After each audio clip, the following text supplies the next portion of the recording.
Welcome to the Pod-Key summary of house sparrow. The house sparrow feels so ordinary that it's easy to miss how extraordinary it really is. This is a bird that spread around the world by living alongside us, learning from each other, and eating almost anything. And now in a lot of places, that same hyper-familiar bird is dropping fast. Its story turns out to be about agriculture, cities, culture, adaptation, and the uncomfortable fact that even the most common-seeming species can slip badly when the conditions around it change. The house sparrow is the most widely distributed wild bird on Earth, and it got there through a mix of deliberate introductions, accidental rides on ships, and plain old expansion once it landed somewhere promising. What made that possible? Wasn't some super specialized habitat trick? It was the opposite.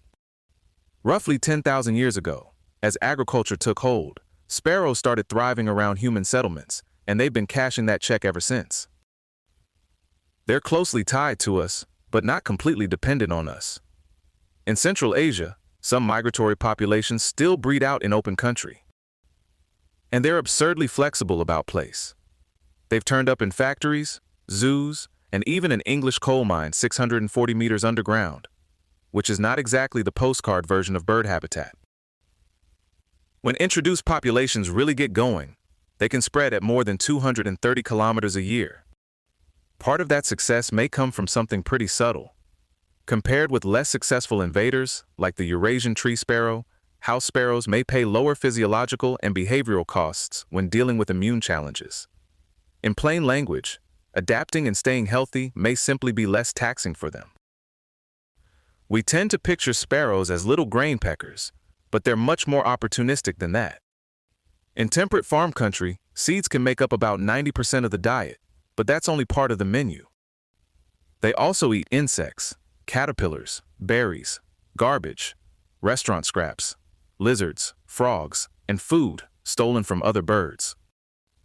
They've even figured out some pretty clever urban foraging moves, like opening automatic supermarket doors, hanging onto hotel walls to scope out food on balconies, and stealing nectar from kowai flowers.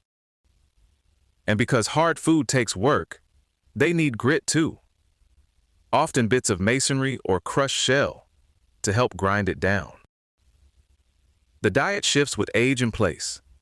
Nestlings get mostly insects for about the first 2 weeks after hatching, while urban adults lean more on commercial bird food and weeds, and rural birds eat more field seed and seed picked from animal dung. So yes, they can live off our crumbs, but baby sparrows still need real insect protein. That detail matters later. House sparrows are social basically all year. They feed in flocks, roost communally, gather to bathe, and even do bouts of coordinated social singing. That doesn't mean sparrow society is some tiny feathered commune. Females can dominate males at feeding stations and actively defend access to food during breeding. They're also a useful window into animal personality because individuals differ a lot in neophobia, which is just wariness of new things. Some birds will investigate a novel object or food pretty quickly, and some want absolutely no part of it. What's especially interesting is that they can learn those responses socially. Captive sparrows have learned how to deal with unfamiliar objects by watching another bird, or even by hearing recorded sparrow calls. And social context can keep caution in place. In one study, alarm calls from other sparrows stopped wild-caught birds from relaxing around new objects. For a bird we barely notice, there's a lot going on there. Personality, information sharing, and group behavior, all packed into the little brown blur at the edge of a parking lot. Their breeding system is flexible too.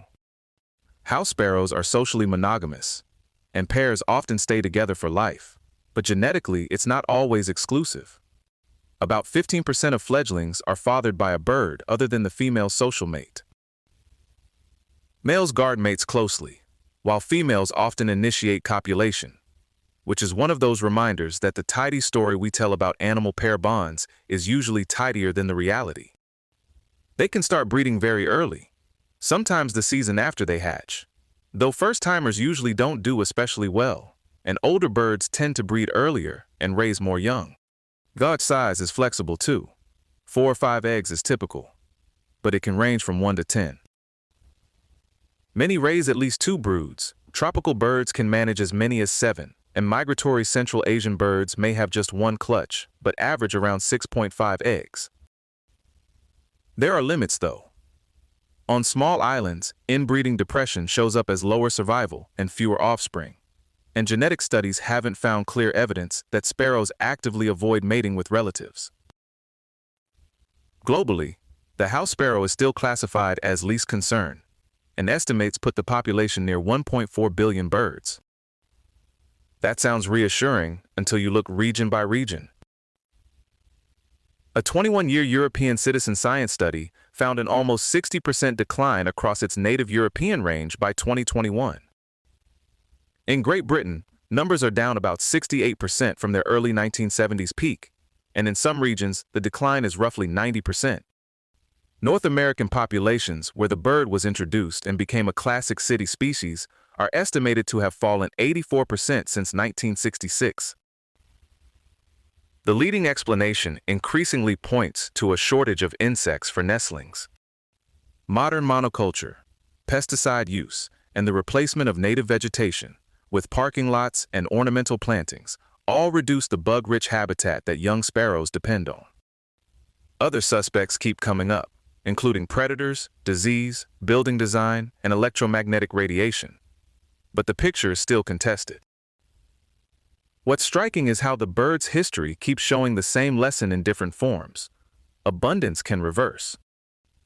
Older declines followed the replacement of horses by automobiles because less grain spilled onto streets. Today's version is cleaner and more designed, but also harsher for a species that needs nesting cavities and insect-filled edges. A city can look perfectly alive to us and still be missing what sparrows actually need. The species itself is a little messier than a clean bird book label suggests. House sparrows hybridize extensively with Spanish sparrows around the Mediterranean, and Italy's so-called Italian sparrow has intermediate traits and may represent speciation through long-term stabilized hybridization. In other words, even among birds, this familiar, the boundaries are still being worked out by evolution, rather than handed to us in neat boxes. There are 12 recognized subspecies in 2 broad groups, but some older proposals to split off additional species, especially involving the Oriental Indicus group and the Palearctic Domesticus group, look weaker because the populations blend into each other across Iran and nearby regions. Geography shapes them in predictable ways too. Birds from colder, higher latitude places tend to be larger and darker, while birds in arid regions are usually smaller and paler. Researchers still aren't fully sure how much of that is inherited adaptation and how much comes directly from environmental conditions. Maybe the most human part of the house sparrow story is how contradictory our feelings about it have been.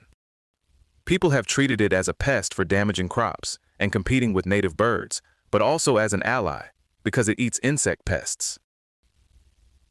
That back and forth led to huge campaigns of trapping, poisoning, shooting, and nest destruction. Yet those efforts usually had only localized effects. Its symbolism is just as mixed. The sparrow has stood for commonness, vulgarity, lust, and sexual potency, while Christian and literary traditions also cast it as a symbol of divine care. There was even a long history of direct exploitation. From about 1560 into the 19th century, people in Europe hung up sparrow pots under the eaves to harvest nestlings, and British sparrow clubs killed millions of birds and eggs with little impact on the overall population. And then, in a very human twist, familiarity itself helped send sparrows around the globe. European immigrants and colonial authorities introduced them, partly because the birds felt like home. So a species many people barely notice became a worldwide ecological force, largely because humans decided the background soundtrack should travel with them. The house sparrow is a good reminder that ordinary isn't the same as simple, and common isn't the same as secure. It's a world traveler, a social learner, a shameless opportunist, and in some places, a warning sign right outside the window. If you've got sparrows nearby, it's worth paying a little attention. They've been paying attention to us for a very long time. This episode was generated by Podkey. Create your own at podkey.fm.